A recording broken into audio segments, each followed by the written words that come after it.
Hello and welcome to the pet room. So I tried to do just a quick, simple thing.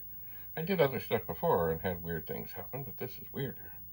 All I did is I told this little program to header drive 1 and then copy D0 to D1. Well, obviously, something is happening where the pet and all these things all attached with the same device number are not happy, because here is the result. And right now the pet is locked up and funny things are happening on the screen, and I'm not sure what would happen if I turn things. I know what happens if I turn the pet on and off.